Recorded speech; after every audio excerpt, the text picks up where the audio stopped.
Okay, let's pick up where we left off in Pam's incredible story. So if you remember, she had traveled halfway across the globe to escape this all-consuming obsession.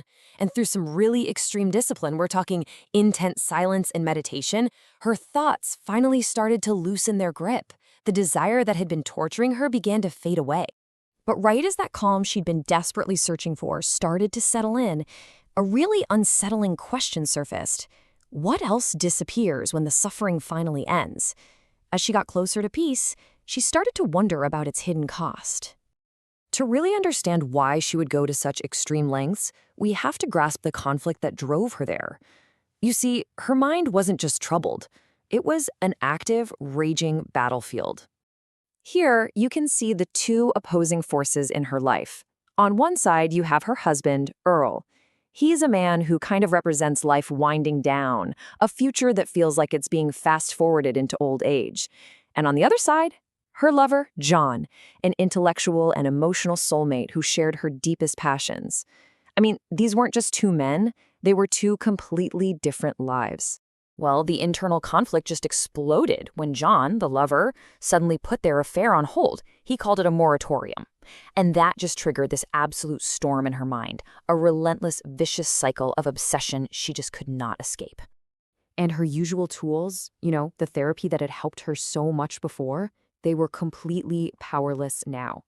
This quote says it all. It was like trying to stop a charging rhino with a BB gun. She needed a new weapon, a totally new strategy.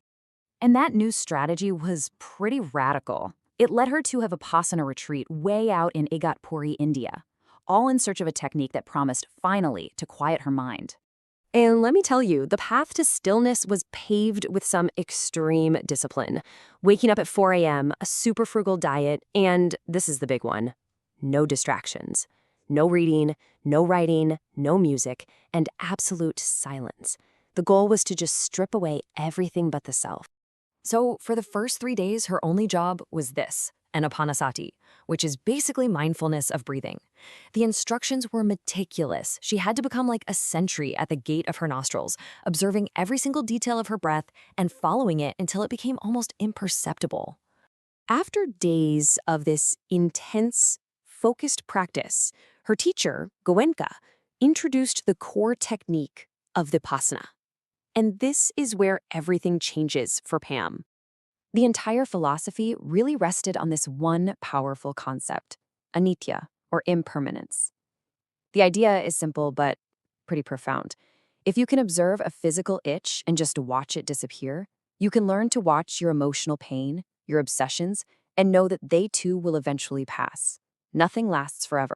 So she began this practice of sweeping, a mental scan of her body, observing every tiny sensation from head to toe. For days, it was a chore. But then, on the 7th day, something incredible happened. The whole process just clicked. This wasn't just mental calm. It was this physical sensation of honey just flowing through her, a deeply felt, almost ecstatic state of being. And it worked. For 2 entire days, she did not think about John, not once. The obsession, that rhino that had been charging through her mind, had completely vanished. But this is where our story takes a big turn. Just as that obsession faded, a new and in some ways much more profound doubt began to creep in. Her own subconscious sent her a message, this really strange and vivid image that would shatter her newfound peace, a dancing star. And she instantly recognized it. It was from an aphorism by Nietzsche that she and her lover John had often shared. And its meaning was just devastatingly clear.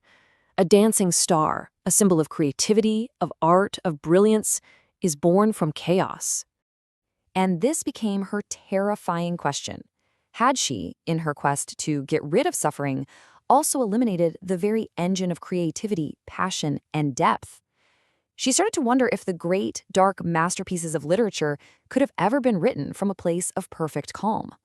This leads to her final, unsettling realization, where her doubt begins to dismantle the very foundation of the practice she had put all her faith into. She started to reconsider the core teachings of Buddhism that underpin the Vipassana. These 4 noble truths, they had seemed so powerful on the flight to India. But now, she was questioning them. Is the end of desire really the antidote?